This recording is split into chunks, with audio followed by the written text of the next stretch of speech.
내 영혼이 은총 입어 찬양드립니다.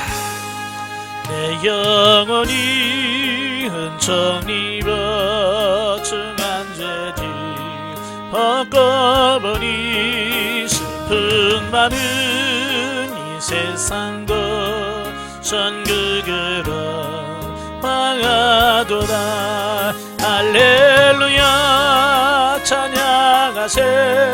내 모든 죄 사함받고 주 예수와 동행하리. 주 어디나 하늘나라 높은 산이 거친 들이 소망이나 군벌이나 내 주 예수 모신 곳이 그 어디나 하늘나라. 할렐루야 찬양하세. 내 모든 죄 사함받고 주 예수와 동행하리. 그 어디나 하늘나라. 아멘. 기도하겠습니다. 은혜로우신 아버지 감사합니다. 오늘도 귀한 시간 허락해 주시고 우리를 훈련의 장소로 인도하셔서 마태복음 10장의 말씀을 같이 나누게 하셔서 감사합니다. 말씀 나눌 때 그 말씀들이 살아있는 말씀이요 생명의 말씀이 될 수 있도록 성령님 도와주옵소서. 시종을 맡겨오며 예수님의 이름으로 감사하며 기도합나이다. 아멘. 예, 이 시간 우리 마태복음 10장을 보도록 합니다. 자, 마태복음 10장의 내용이 12사도의 선정과 제자를 파송하는 그 교육하는 내용이 나오게 되어집니다. 1절부터 15절까지 보면 12사도의 선택과 파송에 대한 말씀입니다.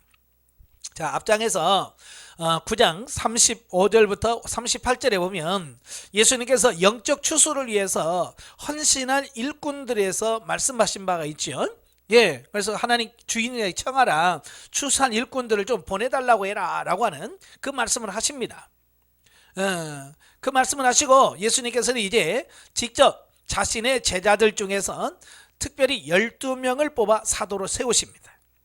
예, 그러니까 그때 당시 예수님을 따라다닌 사람들이 12명만이 아니었어요. 많았습니다. 예수님을 따라다니는 무리가 많았는데 그 중에서 12를 선택하셨다라고 하는 겁니다. 그래서 12를 선택하시고 그들을 사도라 일컬었다 그 말입니다. 그리고 그들에게 권능을 부여하신 후에 천국 복음의 전파를 위하여 이스라엘 각처로 파송했다라고 하는 겁니다. 자, 여기서 이제 권능을 부여하셨다라는 말은 굉장히 중요한 겁니다. 많은 분들이 하나님의 교회 일 좀 하시죠, 봉사 좀 하시죠, 그러면 한결같이 뭐라고 말씀하냐면 아유 저 능력이 없어서요 라는 말을 많이 해요. 어쩌면 참 겸손한 것 같아요. 그렇지만 성경을 보면 하나님께서는요 우리를 일꾼으로 뽑으시면 반드시 그 일을 감당할 수 있는 뭐도 주신다? 능력도 주신다는 겁니다. 그러니까 예수님께서 12명의 제자를 뽑으시고 그냥 막무가내로 너 가서 일해가 아니라 그들이 감당할 수 있는 능력과 권능을 다 주셨어요. 그리고 나서 일하라고 말씀하셨다라고 하는 겁니다. 아시겠죠? 네, 그래서 어찌다 보면 저도 해보니까 그래요. 경험상으로 보면 알고 내 능력이 얼마나 되는지 알고 사역을 하는 사람이 얼마나 될까요? 거기가 다 자기 자신의 능력을 모릅니다. 예, 자기 자신의 어떤 능력이나 탤런트를 제대로 몰라요. 근데 사역을 하다 보면 이런 게 있었네, 나에게 이런 능력이 있었구나 라고 일하면서 배우게 되고 깨닫게 되어지는 거예요. 예, 저 같은 경우도 그러잖아요. 예? 저는 말을 못해서 처음에 신학교 할 때 굉장히 갈등을 많이 했어요. 근데 요즘에 말 못하는 소리 안 들어요. 참 이거 보면 야 정말 이런 것도 하나님께서 나에게 이런 능력을 주셨었구나. 근데 나는 그걸 내가 발견하지 못하고 깨닫지 못했을 뿐이에요. 예, 그러니까 여러분도 봉사를 하고 사역하다 보면 하나님께서 나에게도 이런 거 주셨구나, 이런 능력 주셨구나, 이런 달란트를 주셨구나 라고 사역을 하면서 하나님이 일하면서 찾아가는 것이 중요한 겁니다. 자칫 잘못하면 우리에게 엄청난 은사와 능력을 하나님께 주셨는데도 불구하고 우리가 그걸 찾지 못하고 놓쳐버리고 달란트 비유에서처럼 땅에 묻어둬 주고 나중에 주님 앞에 갔을 때 너 뭐 하다 왔냐? 그러면 저는 능력이 없어서요. 그냥 나는 그냥 있다 왔어요. 라고 말할 수 있는, 우리가 땅에 묻어주는 자가 될 수밖에 없는 겁니다. 찾으셔야 돼. 아시겠죠? 그러니까 우리가 확실히 알 수 있는 달란트가 있는가 하면 아직도 자기도 깨달지 못하는 달란트가 있다라는 사실이에요. 자, 본문은 12사도의 명단을 소개하고 있는 전반부 1절부터 4절과 또 5절부터 10절에서는 제자들의 파송하시면서의 전도의 대상, 그냥 아무나 전도하라고 말씀하시지 아니하시고 예수님께서 그들에게 전도의 대상을 말씀했어요. 6절에 보면 뭐라고 되어 있어요? 오히려 이스라엘 집에 잃어버린 양에게로 가라. 이방인으로도 가지 말고 사마리아 골로도 가지 말고 오히려 잃어버린 집에 이스라엘 집에 잃어버린 양에게로 가라. 그러니까 아직은 훈련 단계잖아요. 완벽한 게 아니에요. 그래서 예수님께서는 그들을 훈련하시면서 사마리아도 가지 말고 이방인으로 가지 마라. 왜? 아직은 그들이 거기까지 준비가 안 돼 있어요. 언제 갑니까? 나중에 오순절 성령 강림하고 나면 그들이 뭐래요? 예수님께서 유대와 사마리아와 땅끝까지 이르러 복음의 증인이 되라고 그랬어요. 이것도 훈련이 있어야 돼요. 훈련 받고 그 역량이 넓혀져야지. 역량도 안 되는데 가면 어려운 거예요. 그 다음에 전도의 내용입니다. 가서 뭘 전해야 되느냐라고 하는 부분입니다. 자, 7절에 말씀하죠. 가면서 전파하여 말하되 천국이 가까이 왔다라고 전해라. 그러니까 전도 메시지가 주님께서 가르쳐 주십니다. 그 다음에 전도자로서의 권능 및 전도 과정에 있어서 여기서 전도자의 권능이라고 그랬죠. 여기서 권능이라고 하는 게 나오죠. 8절에 보면 병든 자를 고치며 죽은 자를 살리며 나병 환자를 깨끗게 하며 귀신을 내쫓으며, 바로 이게 뭐예요? 권능이에요. 주님께서 이와 같은 능력을 주시는 겁니다. 그래서 이와 같은 능력을 주시고 하라는 겁니다. 그리고 또한 전도하는 과정에 있어서 인간적 수단에 의지하지 않고 전적으로 하나님께 의지할 것 등에 대한 교훈이 나옵니다. 거기서 뭐라고 나와요? 너희는 전대에 금이나 은이나 동을 가지지 말고 여행을 위하여 배낭이나 두벌 옷이나 신이나 지팡이를 가지지 말라. 이건 뭘 말합니까? 이건 인간적인 어떤 수단과 방법이나 이런 것을 의지하지 말라는 겁니다. 철저하게 하나님만 의지하라는 겁니다. 그래서 사람의 수단이나 방법이 들어가는 순간 그건 하나님의 일이 아니라 내 일이 돼. 사람의 일이 돼. 그래서 우리가 인간의 수단과 방법이 아니라 처음부터 하나님 앞에 기도하면서 하나님이 해주실 것을 바라보면서 하나님만 의지하면서 가는 게 중요한 거예요. 과연 오늘날 하나님이 일하면서 이렇게 하나님께서 일하실 걸 믿고 전적으로 하나님께 맡기고 일하는 사람이 과연 몇이나 될까? 거의 드물 거예요. 물론 이제 시대가 바뀌었어요. 이건 지금 예수님 당시 때예요. 물론 이제 우리가 선교를 간다든지 교회 개척을 한다든지 그럴 때는 철저하게 준비해야 되겠죠. 영적으로도 준비해야 되겠고 물질적인 부분도 준비해야 되겠고, 자, 그런 준비할 필요성이 있습니다. 그러나 지금 예수님 당시에 처음에는 뭐예요? 금이나 은이나 이런 것들을 절대로 의지하지 말라는 겁니다. 그리고 인간적인 수단, 방법 쓰지 말라는 겁니다. 철저하게 성령님만 의지하라는 겁니다. 이건 오늘도 하나님의 일하는 사람들에게 주어진 교훈이라고 볼 수 있겠죠. 그 다음에 11절부터 15절에서는 사도들이 자신의 전도 사역을 받아들이는 자의 반응 또는 결과에 연연하지 말고 다만 전도자로서의 사역에만 충실할 것을 교훈함으로써 모든 제자들에게 부여된 복음 증거의 사명을 좀 더 효과적으로 수행할 수 있는 비결을 가르쳐 주었다는 겁니다. 그래서 예수님께서 그들의 반응에 대하여 일희일비하지 말라는 거예요. 많은 사람들이 전도를 주저하는 이유, 전도 안 하면 나 전도 못해요 라고 말하는 이유가 뭘까? 근데 바로 그들이 뭐예요? 전도해서 열매가 없다라고 하는 겁니다.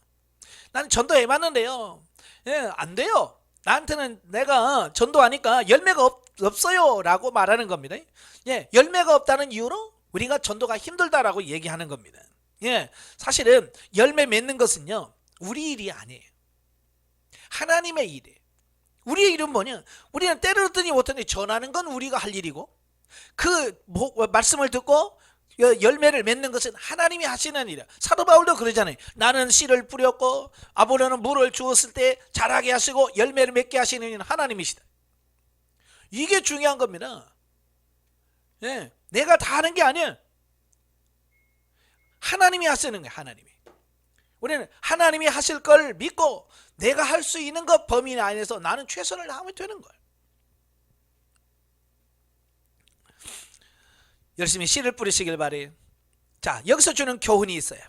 자, 첫째, 하나님께서는 세상적으로 뛰어난 경력과 지식의 소유자들을 복음의 일꾼으로 부르시기보다 비록 비천할지라도 온전한 순종과 헌신의 자세를 지닌 자들을 택하셔서 성령과 말씀으로 훈련시킨 후에 복음의 사명을 감당케 하신다라고 하는 겁니다.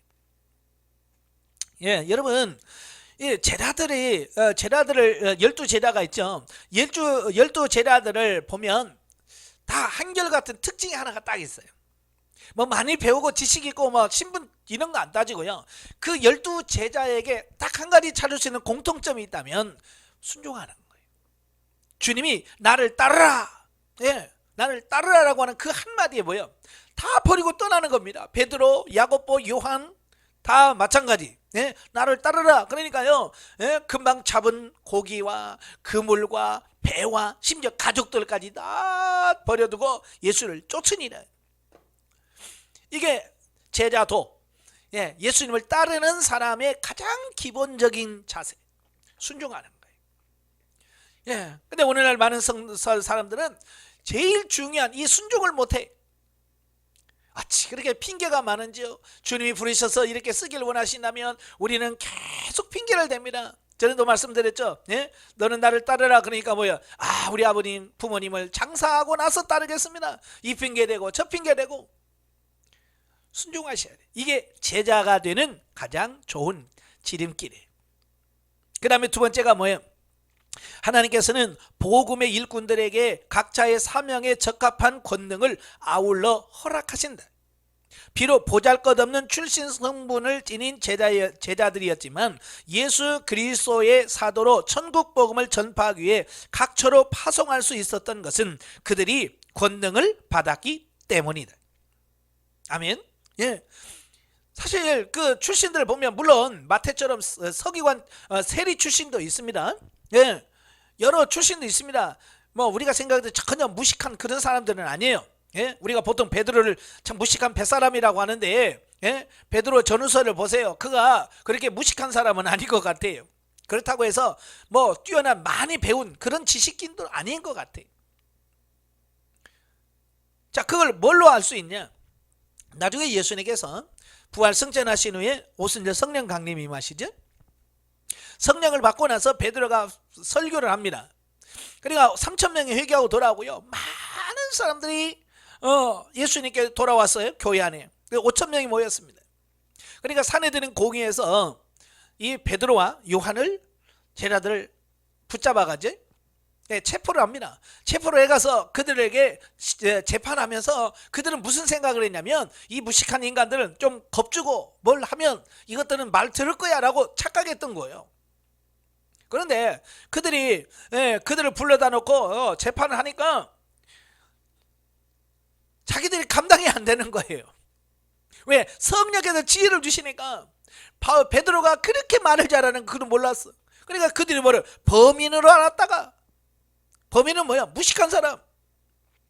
무식한 사람인 줄 알았는데 막상 그와 재판해 보니까 이거 뭐 자기들이 따라갈 수 없는 지혜가 있는 겁니다. 왜? 하나님께서 이미 그에게 뭘 줬었어요? 권능을 주셨은 거예요. 근데 그들은 그걸 모르는 거예요. 하나님이 그에게 권능 주셨다는 것을 모르고 그냥 단지 아이고 그 촌놈들, 무식한 상관들, 이렇게만 생각했던 거예요. 아니요. 여러분, 하나님이 일하는 사람은요, 비록 학생 가방 끄는 저거 짧은 줄 몰라도 하나님께서 주신 지혜로 말미암아 그 일을 감당하는 거예요. 우리가 잘 아는 D.L. 무디, 초등학교도 졸업 못했잖아요. 글씨도 제대로 못 읽고요, 제대로 못 쓰는 사람이에요. 뭐 글씨 10개 쓰면 7개인가 틀린데 철자가 틀린데 그래도 뭐요? 세계적인 부흥사가 되고 수많은 영혼을 구원하는 놀라운 일을 사용했어. 왜? 하나님께서 뭘 주셨어요? 권능 주셨어요. 예? 그러니까 가방끈 짧다고 못 배웠다고 우리는 그 하나님의 일하는데 방해되는 거 아니에요. 하나님 주신 권능을 받냐 못 받냐 이게 중요한 거지. 세 번째, 성도들은 자신의 가족과 친구와 이웃부터 전도한 후에 더 멀리 가서 복음을 전해야 된다. 예수님께서 12사도들을 파송하시면서 이방인의 길로도 가지 말고 사마리아인의 고일로 들어가지 말고 차라리 이스라엘 집에 잃어버린 양에게로 가라라고 말씀하신 것은 복음의 배타성을 교훈하는 것이 아니라 전도의 우선순위를 강조하기 위해서다라는 겁니다. 예, 그러니까 이방인들은 전도하지 마 그게 아니에요. 우선순위, 전도의 우선순위는 뭐요? 일단 내 가족이에요. 예, 내 가장 가까운 사람들이 전도의 1순위, 전도 대상 1순위라고 하는 사실이에요. 그래서 사실은 자기 가족도 전도 못하면서 다른 사람 전도 잘 안 됩니다. 예, 그래서 자기 가족부터 전도하고 옆에 있는 친구들 전도하고 그래서 가까운 사람에게 먼저 전도하라고 하는 우선순위에 대한 말씀을 하는 거고요. 네 번째로 복음 사역자들은 모든 것을 하나님께 맡기고 그저 주인의 뜻에 순종하여 자신이 맡은 바에 전심전력하는 종과 같은 자세를 지녀야 한다. 그러므로 재물에 관심을 기울이거나 다른 사람들로부터 자신이 받을 대접에 신경 쓰는 것은 복음 사역자가 취할 태도가 아니라고 하는 사실이에요. 예. 그래서 우리는 전도하면서 무슨 대접받을 생각하면 안 돼요. 예.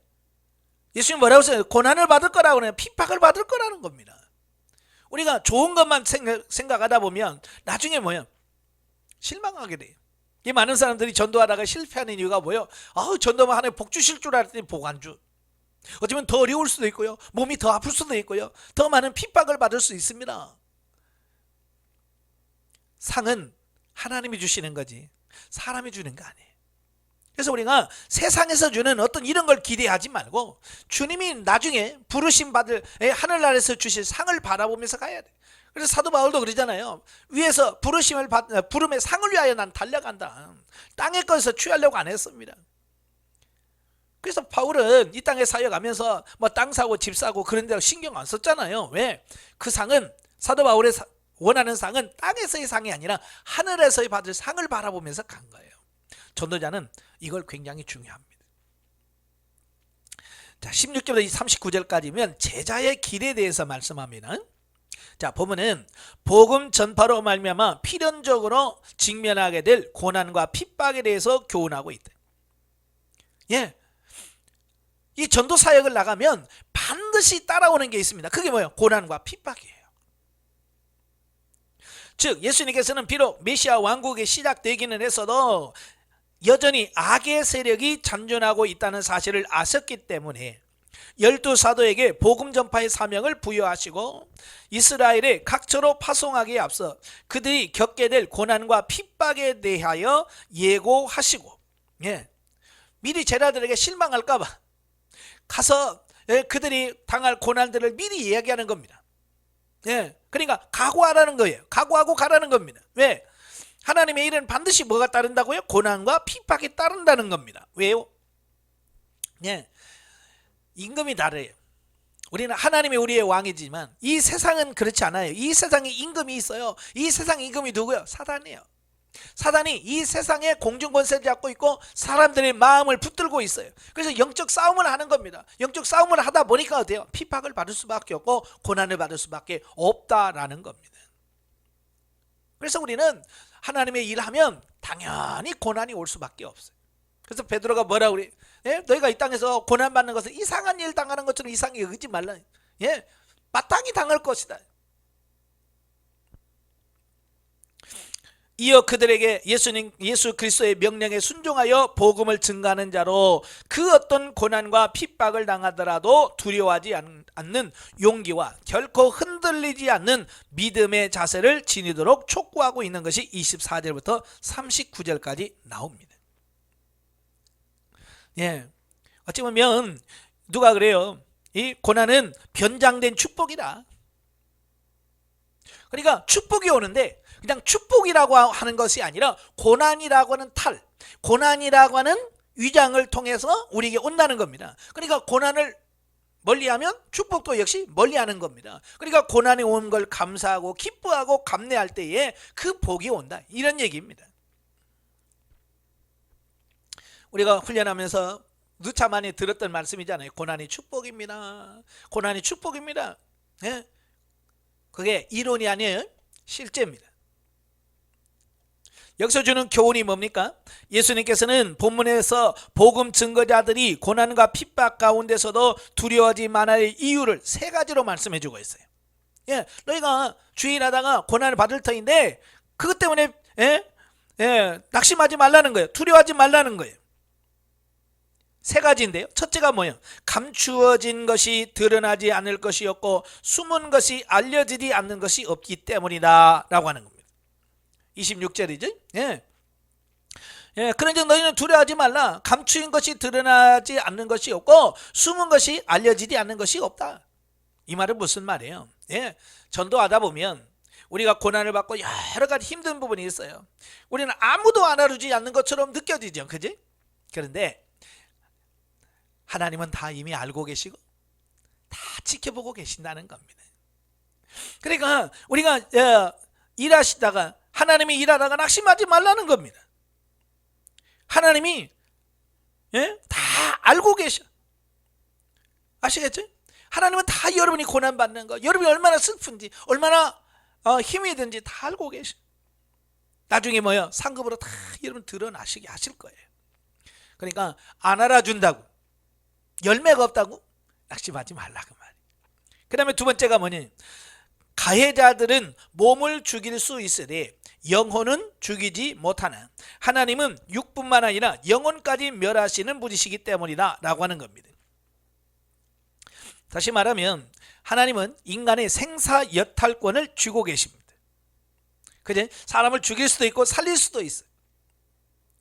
예. 그래서 하나님께서는 우리의 모든 부분들을 지켜 보실 뿐만 아니라 우리의 생명까지도 구원하시고 멸하시는 분이에요. 그러니까 사람 말 들을 거냐 하나님 말씀 들을 거냐 이제 이 얘기예요. 사단들은 몸은 죽여도 영혼은 죽이지 못합니다. 그죠? 영혼까지 멸하실 수는 없어. 사단이 우리를 공격해 넣어 몸은 죽일 수 있어. 그러나 영혼까지 멸할 수는 없어. 왜? 영혼은 하나님의 손에 달려있기 때문에 그래요. 그렇기 때문에 우리가 하나님을 더 두려워할 필요가 있는 거예요. 그 다음에 세 번째가 하나님께서는 성도들을 친히 보호하고 계시기 때문이다 그랬어요. 29절부터 33절까지 보면 31절까지 보면 참새 두 마리가 한 앗소리에 팔리지 않느냐. 그러나 너희 아버지께서 허락하지 아니하시면 그 하나도 땅에 떨어지리 아니하리라. 너희에게는 머리털까지 다 세신바 되었다. 야, 하나님 정말 대단해요. 여러분 우리 눈과 제일 가까운 눈썹 있잖아요. 눈썹 몇 개인지도 몰라요. 그죠? 자기 눈썹 세본 사람 있어요? 없죠? 근데 하나님은 우리의 눈썹 아니 머리털까지 다 세신바 되었다. 그만큼 우리 아이를 세밀하게 보시고 감찰하시고 우리를 보호하신다. 그 얘기를 하고 있는 거예요.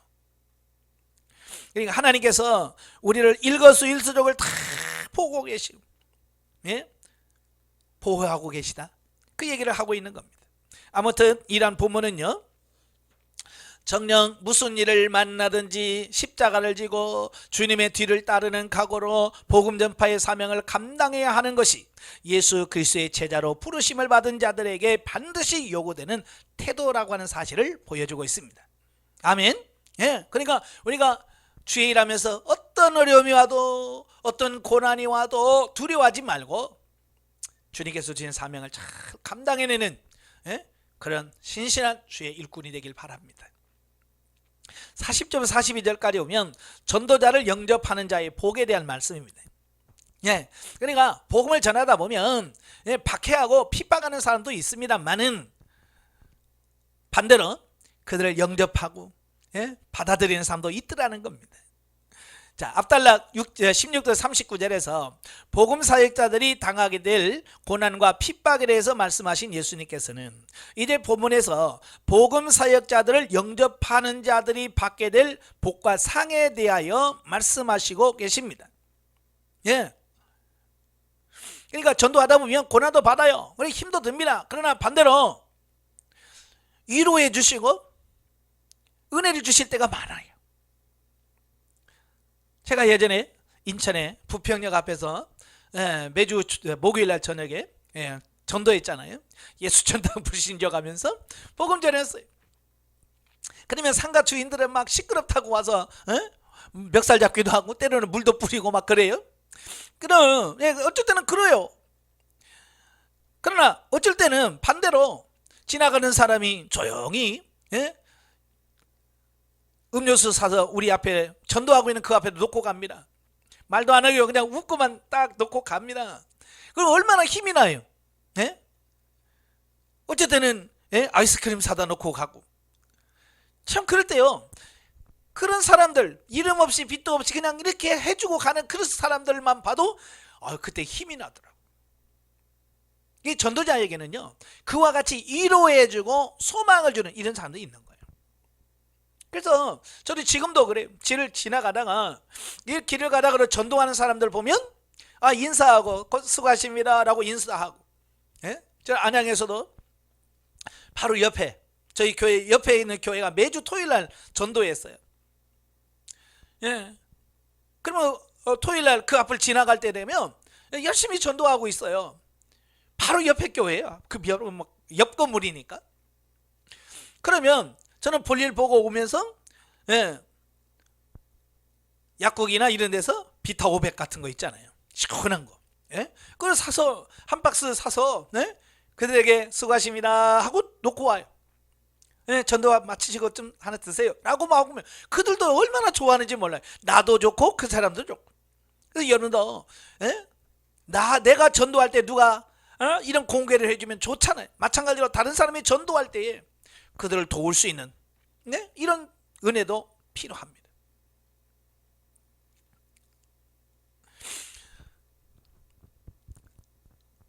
자, 때로는 영접과 환대도 받게 된다는 사실을 강조함으로써 제자들에게도 소망과 위로를 주려는 의도가 있다.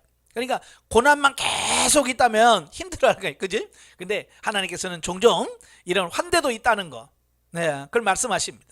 한편 복음 사역자들을 영접하는 것은 예수님을 영접하는 것이며 또한 더 나아가 하나님을 영접하는 것으로서 반드시 거기에 상응하는 복과 상을 받게 된다는 사실을 성도와 그리스도와 성부 하나님 사이의 유기적인 연합을 보여주고 있다라고 하는 겁니다.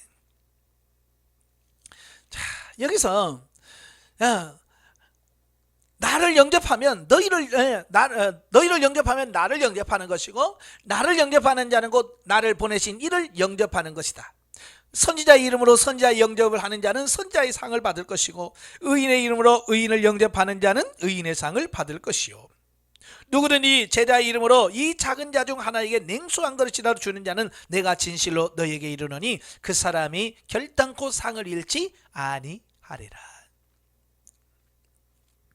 하나님께서 바로 하나님의 일을 돕는 자, 협력하는 자에게 상을 주신다고 말씀해 주고 있습니다. 심지어 뭐라고 그랬어요? 냉수하는 거를 주는 것, 냉수 한 그릇 얼마나 되겠어요? 그렇지만 그 전도자들을 향해서 주는 그 마음이 하나님께서는 그 마음까지도 상으로 베푸신다는 것, 그걸 말씀해 주고 있습니다. 그러니까 결코 하나님은 공짜가 없다는 거예요. 아시겠지? 그래서 열심히 하시길 바랍니다.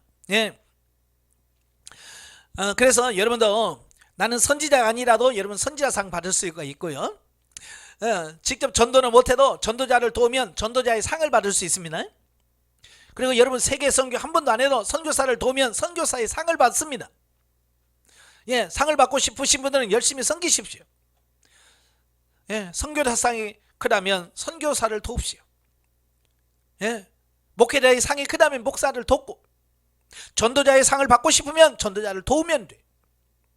그러면 그 상도 같이 받게 된다는 걸 말씀하고 있습니다. 자, 여기서 주는 교훈 첫째, 성도들은 예수 그리스도의 전권 대사들이기 때문에 무슨 일을 하든지 그리스도를 존귀케 하고 복음을 전파하기 위해 애쓰는 성도들을 영접하거나 배척하는 것은 곧 예수님을 영접하거나 배척하는 것과 조금도 다를 바가 없다.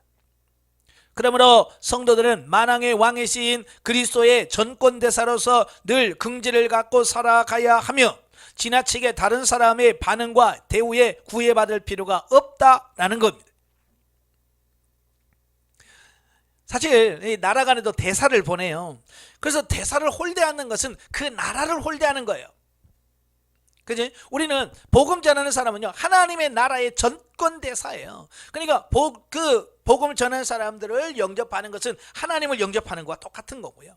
예? 그를 받게 하는 것은 그를 하나님을 부정하는 것과 같아요. 뿐만 아니라 우리는 다른 사람의 반응과 대우에 너무 민감할 필요는 없어요. 많은 사람들이 사람들의 반응에 너무 민감하거든요.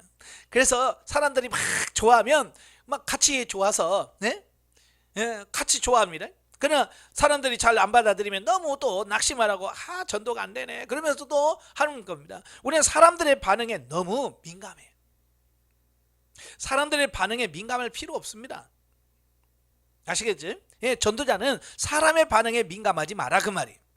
두 번째로 자신의 주변에 어려운 이웃을 돕고 보살피는 일이야말로 눈에 보이지 않는 하나님을 사랑하고 예수 그리스도께 봉사할 수 있는 방법이다. 예. 그러니까 꼭 나가서만 전도만이 아니라 이웃에 있는 사람들, 우리 주변에 있는 사람들 돕는 것, 사랑으로 섬기는 것, 이것도 굉장한 하나님의 일이다라고 말씀해주고 있습니다. 특별히 요한일서 4장 20절 21절에 보면 눈에 보이는 형제를 사랑하지 못하면서 보이지 않는 하나님을 사랑한다라고 하는 것은 거짓말하는 거라는 거예요.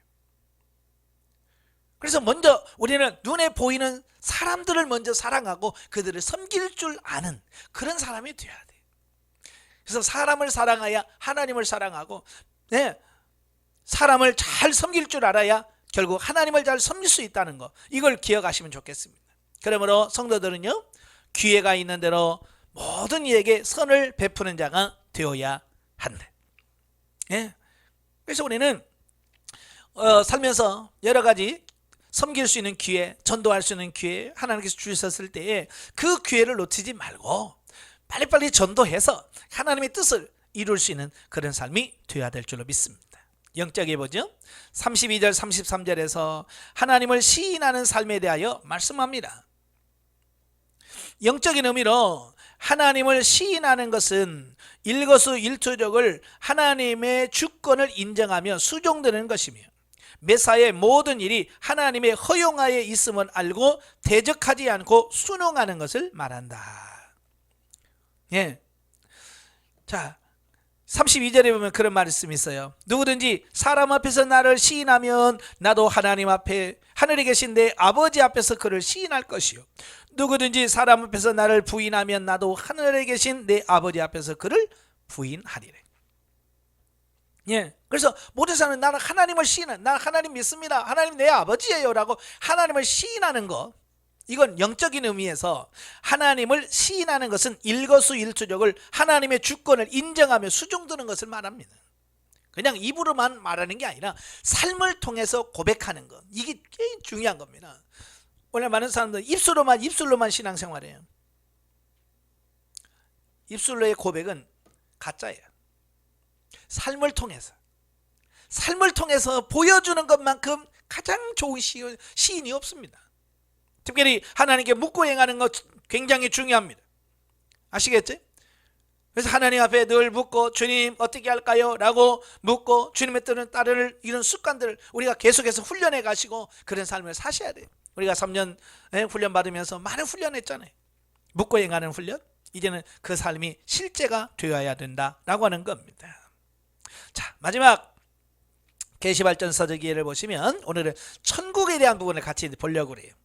오늘 보면 10장 7절에 보면 가면서 전파하여 말하되 천국이 가까이 왔다 하고, 전도의 메시지, 전도하는 메시지가 뭐예요? 천국이 가까웠다, 이 말을 전하라는 겁니다. 자, 여기서 우리가 천국이라고 할 때 국어 사전에 보니까 이 천국을 뭐라고 되어 있냐면 하나님이나 신불이 있다고 있다는 하늘의 이상적인 나라. 예, 우리는 실제적인 것을 말하는데 여기는 이상적인 나라를 보통 천국이라고 한다라고 국어 사전에 나와 있어요. 그 다음에 또 하나님이 다스리는 은총과 축복의 나라를 천국이라고 한다. 또 세 번째는 뭐라고 되어 있냐면 어떤 제약도 받지 아니하는 자유롭고 평안한 곳을 천국이라고 그래. 그렇잖아요. 우리도 가끔 그러죠. 내 마음대로 막 할 때 그냥 천국이라 그러잖아요. 네? 네, 바로 이제 그런 어떤 상황적이고 어떤 이런 것들을 할 때 보통 천국이란 말을 많이 써요. 자, 그러면 성경적인 천국은 뭘까? 세상 국어사전에 말하는 천국의 개념은 이상적인 거예요. 예? 그럼 우리는 성경적으로 천국이 뭐냐 이걸 확실히 아셔야 돼. 그래서 천국은 뭐냐, 하나님의 나라를 한문으로 한 게 천국이거든요. 그 하나님의 나라 천국은 헬라어로 바실레이아라고 그래. 바실레이아. 이 바실레라고 하는 말은 하나님이 통치하시고 다스리고 주권을 가지시고 지배하는 곳을 말한다. 그러니까 이거 보통 이제 나라라고 하면 영토가 있어야 돼요. 땅이 있어야 되고, 그 다음에 국민이 있어야 되고, 그 다음에 법이 있어야 되고. 예, 그렇습니다. 이렇게 해야 이게 국가로서 이렇게 갖추어지죠. 예. 그런데 하나님의 나라는 하나님의 통치, 바실레아라고 것은 하나님의 통치가 있는 곳은 곧 하나님의 나라다. 자, 그런 뜻이에요. 그러니까 장소적 개념도 아니고요, 물리적 개념도 아니에요. 그냥 하나님의 통치가 임하면 하나님의 통치가 있는 그곳이 뭐냐, 그게 하나님의 나라라는 사실입니다. 그게 산이든 바다든 그게 중요한 게 아니에요. 초가집이냐 기와집이냐 중요한 게 아니고요, 하나님의 통치가 있느냐 그러면 천국이고, 통치가 없으면 그건 천국이 아닌 거예요. 자, 이제 성경 계시발전사를 쭉 보면 그래요. 제일 먼저 우리가 천국의 모형을 하나님께서 이 세상을 천지만물을 창조하시고 나서 천국의 모형을 이 땅에다가 예비해 놓으셨어요. 우리가 들어갈 영원한 하나님의 나라를 모형적으로 계시해 놓은 게 있어요. 그게 뭐냐? 그게 바로 에덴 동산이에요.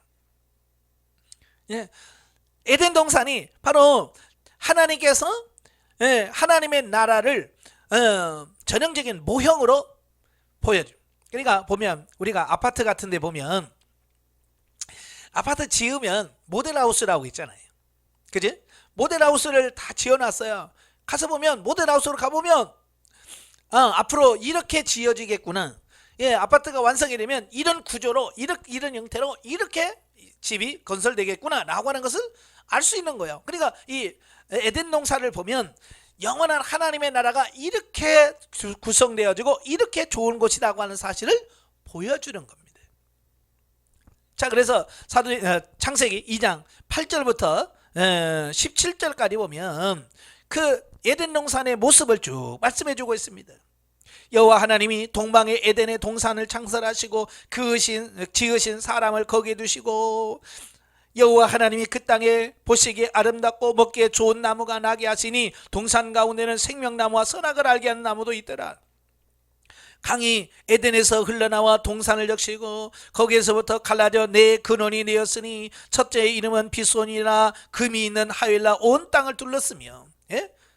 하나님께서 만드신 그 에덴 동산의 모습을 이렇게 잘 보여주고 있습니다. 어찌 보면 이 땅에서 가장 좋은, 우리 인간이 살기에 가장 좋은 곳, 이걸 보통 지상낙원이라고 그러지. 예. 우리도 어디 가서 그 놀러 간 곳이, 여행 간 곳이 너무 좋으면 뭐라 그래요? 야, 천국이다 천국이다 그러잖아요. 꼭 또 에덴 동산 같다 그러잖아요. 너무 편하고 좋은 어떤 이런 부분을 에덴 동산이라고 우리가 표현을 하고 있습니다. 이 에덴 동산은 하나님의 나라, 영원한 하나님의 나라의 모형이에요. 모델하우스 같은 존재인 거예요. 지금 에덴 동산이 어디 위치에 있나, 예, 지금도 많은 사람들이 궁금해합니다. 그래서 지금도 저기 중동에 있는 어디 거길 것이다라고 생각을 합니다만은 지금 우리가 생각하는 그곳과 전혀 다를 수 있어요. 왜냐하면 하나님이 지으셨던 그 에덴 동산은 나중에 쫓겨날 뿐만 아니라 노아 홍수 이후에 지각 변동이 일어납니다. 예, 지각 변동이 일어나요. 그래서 정확하게 그 위치가 어딘지는 아무도 모릅니다. 어떻게 바뀌었는지 몰라요. 자, 두 번째, 창세기 3장 22절에 보면 그 잃어버린 신라권에 대해서 말씀해 주고 있어요. 3장 22절부터 24절에 보면 여호와 하나님이 이르시되 보라, 이 사람이 선악을 아는 일에 우리 중 하나같이 되었으니 그가 그의 손을 들어 생명나무 열매도 따먹고 영생할까노라 하고 여호와 하나님이 에덴 동산에서 그들을 내보내시어 그의 근원이 된 땅을 갈게 하시니라. 이같이 하나님이 그 사람을 쫓아내시고 에덴 동산 동쪽에 그룹들과 두루 도는 불칼을 두어 생명나무의 길을 지키게 하시니라. 예, 하나님께서 그렇게 좋은 신라권을 허락해 주었는데 인간이 범죄하죠. 예, 3장 1절부터 보면 뱀의 유혹을 받아요. 그래서 범죄하고 타락합니다. 그래서 하나님의 앞에 죄를 지어 그 결과로 뭐예요? 그 에덴 동산을 쫓겨납니다. 잃어버린 거죠. 예, 그래서 에덴 동산은 실패한 하나님의 나라, 실패한 하나님의 나라의 모형을 제시해주고 있습니다. 뭐 여기서 뭐 하나님의 능력이 없어서 실패했다는 말은 결코 아닙니다. 인간이 범죄함으로 말미암아 하나님의 구속사적인 관점 안에서, 개혁 안에서 이 낙원을 잃어버리는 이런 부분을 보게 됩니다. 그래서 이 하나님의 나라가 마귀가 다스리는 이 세상 나라라고 하는 개념으로 바뀌어집니다. 이 세상 나라는 하나님의 나라를 마귀가 차지하고 그 나라 국호를 바꾸는 겁니다. 하나님의 나라를 이 세상 나라로 바꿔버립니다. 그 다음에 창세기 세 번째 12장, 창세기 12장 1절부터 9절까지 보면 노아 홍수 이후에 인류가 확산되어지고 갈 때에 하나님께서 어느 날 아브라함을 찾으십니다. 아브라함을 부르시죠. 그래서 아브라함에게 말하죠. 예? 너는 고향과 친척과 아비의 집을 떠나 내가 내게 보여줄 땅으로 가라.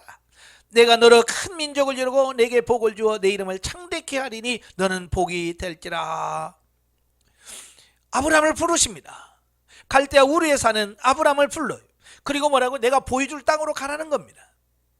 히브리서에 보면 갈 바를 알지 못했다는 겁니다. 그러니까 확실히 어디다라고 지명하지 않았고요, 그냥 가라는 겁니다. 가다 보면 하나님께서 이끌어 주실 거라는 거예요. 그래서 하나님께서 아브라함을 이끌고 온 곳이 어디냐? 가나안이. 예, 그가 가나안에 도착을 합니다. 예, 그래서 그가 하란을 거쳐서 그가 내려옵니다. 내려와서 6절에 보면 5절에 보면 아브라함이 그의 아내 사라와 조카 롯과 하란에서 모은 소유와 얻은 사람을 이끌고 가나안 땅으로 가려고 마침내 떠나서 마침내 가나안 땅에 들어갔더라. 예, 바로 이 가나안 땅을 하나님께서 뭐예요? 하나님의 나라, 하나님의 통치하시는 하나의 영역으로 하나님께서 보여주신, 예, 에덴 동산과 같은 보여주시는 하나님의 나라의 모형을 보여주시려고 하나님 선택한 곳이 어디냐? 가나안이에요. 그래서 가나안을 항상 지칭할 때 성경에서는 적과 꿀이 흐르는 땅이라고 표현합니다. 사실 이 가나안 땅, 이 팔레스타인 지역은 진짜 애굽 땅보다 못한 땅이에요. 적과 꿀이 흐르는 땅은 아니에요. 그럼에도 불구하고 성경은 한결같이 뭐라고 그래요? 적과 꿀이 온다고 그래요. 왜? 가장 좋은 것을 표현하는 말이에요. 왜? 환경이 좋아서가 아니라 그것은 하나님이 함께 하시고 하나님이 통치하시고 하나님이 다스렸기 때문에 가장 이상적인 나라요, 가장 좋은 나라라는 그런 의미를 갖고 있는 거예요. 자, 그래서 하나님께서는 실패한 그 잃어버린 하나님의 나라를 회복하시기 위해서 하나님께서는 아브라함을 선택하시고 그 아브라함을 가나안 땅으로 인도하셨습니다. 바로 이 가나안도 하나님의 나라의 모형과 그림자예요. 그래서 이스라엘 백성들이 가나안을 향해서 가는 것은 오늘 저와 여러분이 천국을 향해서 가는 것과 똑같은 신앙 여정, 영적 여정으로 우리가 묘사를 하죠. 그러나 아브라함에게는 그 땅을 주지 않았어요. 그죠? 너희 후손들이 들어올 거다. 그래서 창세기 15장이면 너희 후손들이 400년 만에 다시 돌아와서 이 땅을 차지할 거라고 말씀을 합니다. 그냥 언약으로만 주신 거예요. 실제로 준 게 아니고. 그러다가 야곱 때에 그들이 요셉을 따라서 애굽으로 내려가죠. 7년 풍년, 7년 흉년을 기회를 통해서. 그래서 애굽에서 430년을 거합니다. 때가 됐을 때 하나님께서는 모세를 부릅니다. 모세를 불러서 뭐라고 그래요? 출애굽기 3장 8절부터 12절. 내가 내려가서 그들을 애굽인의 손에서 건져내고 그들을 그 땅에서 인도하여 아름답고 광대한 땅, 적과 꿀이 흐르는 땅, 곧 가나안 족속, 헷 족속, 아므리 족속, 브리스 족속, 히 족속, 여부스 족속 지방에 데려가려 하노라. 이래 애굽에서 430년 종살이하는 그들을 끌어내서 아브라함에게 약속했던 그 땅으로 들어가게 하겠다라고 말씀해 주시는 겁니다. 바로 이건 뭐요? 예표와 모형이라고 그랬어요. 잃어버린 하나님의 나라를 찾아서 그 나라를 회복하는 것. 오늘 저와 여러분이 하나님의 나라에 들어가는 것을 마치 이스라엘 백성들이 출애굽에서 가나안 땅에 들어가는 걸 통해서 그 모형으로 우리에게 쫙 계시해주고 있는 겁니다. 그래서 우리가 훈련 받을 때 영적인 단계에서 애굽이 있고 광야가 있고 가나안 1단계, 2단계 정복하는 단계, 그 다음에 분배하는 단계, 그 다음에 들어가서 분배받을 땅에서 누리는 단계까지 쭉 설명드렸죠. 바로 영적인 비유예요.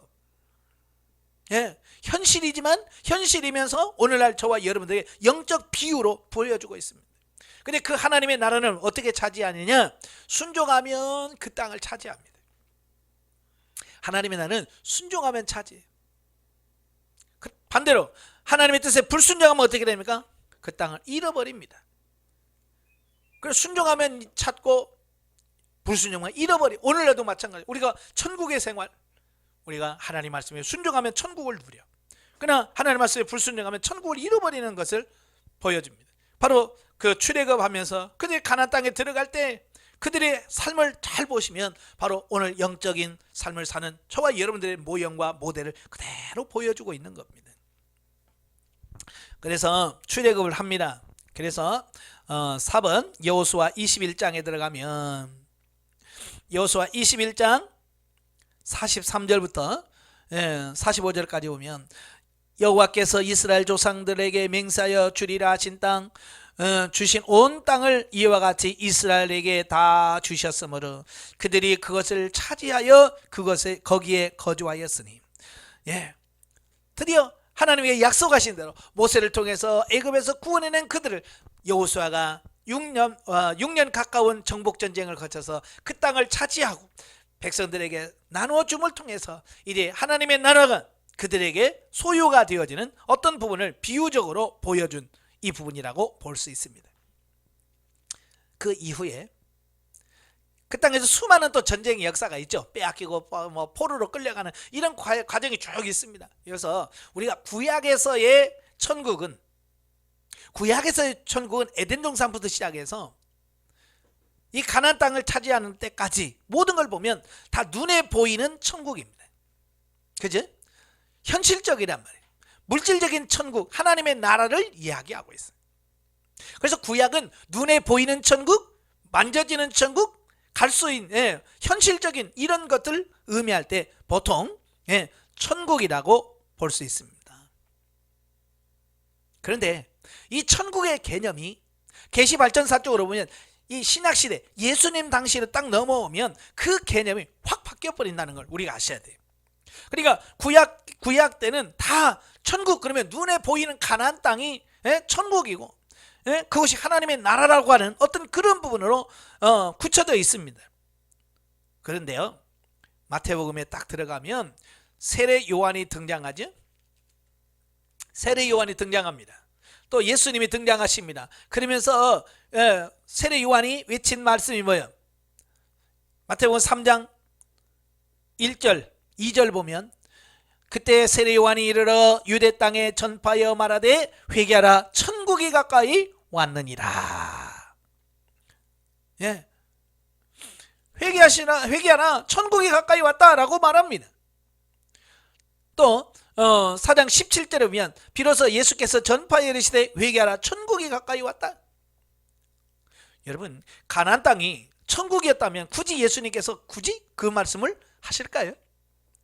아니, 이미 천국이 들어왔는데 굳이 또 천국이 가까웠다라고 말할까요? 예, 바로 이런 걸 통해서 눈에 보이는 그 가나안은 하나의 예표요 모형이지 그게 진짜는 아니라는 얘기예요.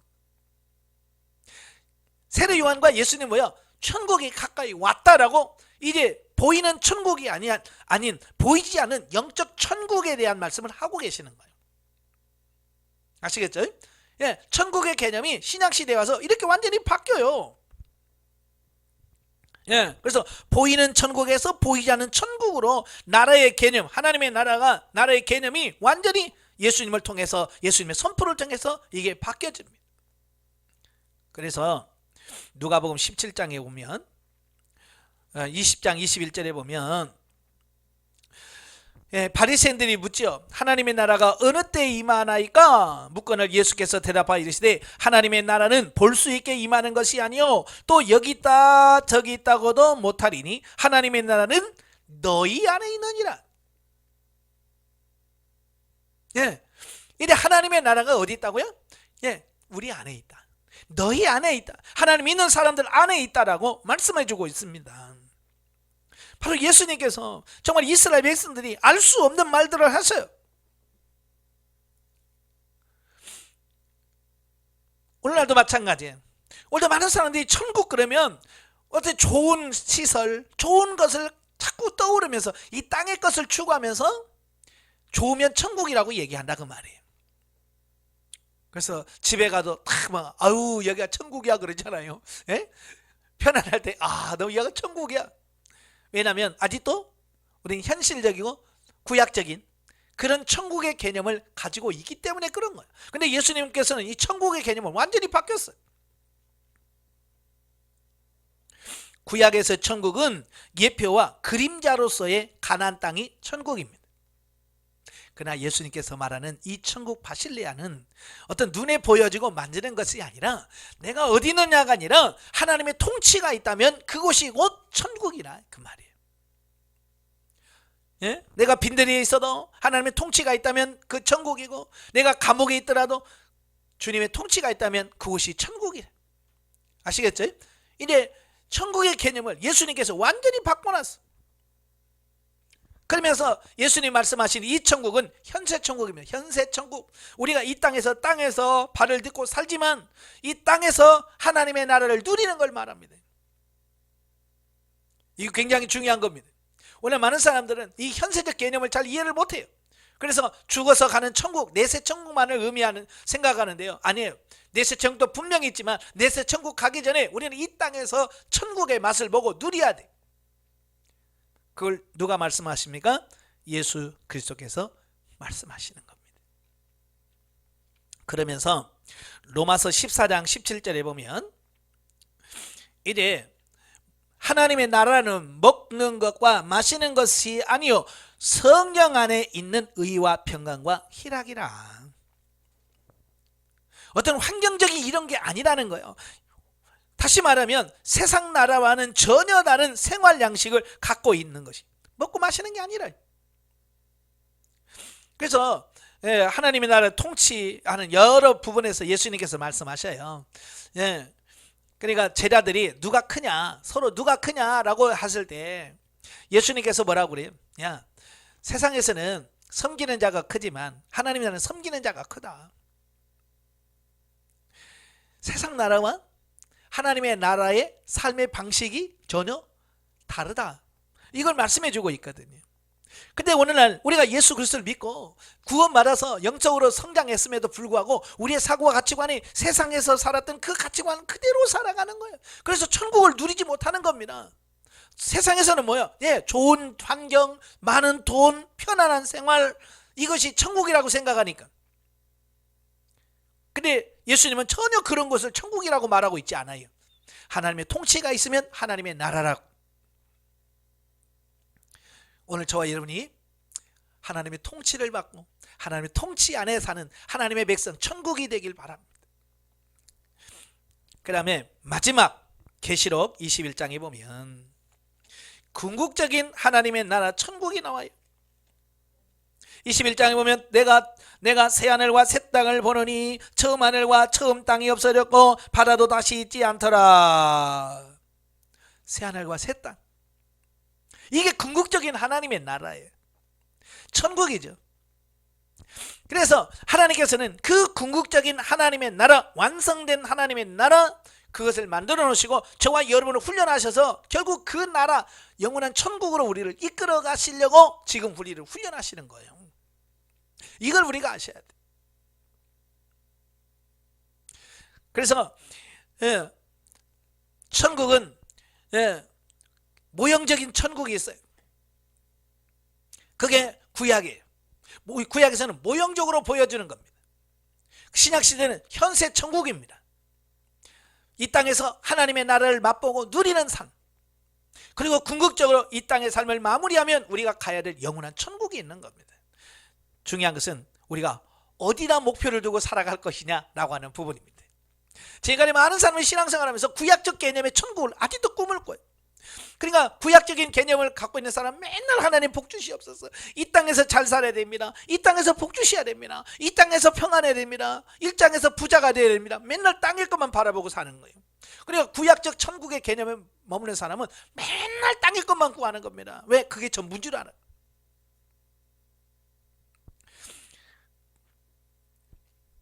자, 하나님의 나라는 천국, 구약의 개념에서 발달한 신약의 용어인데 반드시 영토를 가리키는 것이 아니라 하늘이나 이 땅이나 하나님의 통치자로서 군림하는 것, 또는 하나님의 의지와 주권과 뜻이 이루어지는 것을 의미한다. 눈에 보이는 어떤 환경이 아니라 하나님의 통치와 하나님의 주권과 하나님의 섭리가 이루어지고 있다면 그것이 곧 하나님의 나라라고 하는 것을 우리가 기억해요. 우리는 지금 현세 천국을 맛보는 단계, 구약의 모형적 천국에서 머물지 말고 이제는 현세 천국, 이 땅에서 비록 땅에서 살지만 어때? 하나님의 통치를 받고 통치 안에서 살아가는 그 바실레아 안에서 사는 저와 여러분이 되어야 되겠고, 거기서 끝이 아니라 우리가 장래에 들어가야 될 영원한 하나님의 나라를 소망하면서 그 나라를 바라보면서 우리가 살아가야 됩니다. 그래야 온전한 천국에 이를 수 있다는 것을 꼭 기억하시길 바랍니다. 천국의 개념을 바꾸시길 바라요. 기도하겠습니다. 은혜로우신 아버지, 오늘도 이 천국에 대한 개념을 보았습니다. 우리는 아직도 천국을 생각하면 우리는 땅에서 좋은 환경과 이런 것들을 추구하고 싶고 또 죽어서만 가는 천국을 생각하기 쉽습니다. 그러나 하나님, 이 땅에서 현세 천국도 있다는 사실을 깨닫게 하옵소서. 비록 이 땅에 살지만 하나님의 통치와 하나님의 인도하심 속에서 하나님의 섭리 안에서 하나님의 주권 안에서 사는 우리의 삶이 이루어지게 하시고 장래에 영원한 하나님의 나라에 가서 누려지는 귀한 삶이 될 수 있도록 주님 도와 주옵소서. 우리의 이런 영적 가치관이, 영적 사고가 바뀌어지게 하여 주시고 새로워지는 역사가 있도록 주님 도와 주시옵소서. 예수님의 이름으로 감사하며 기도합나이다. 아멘.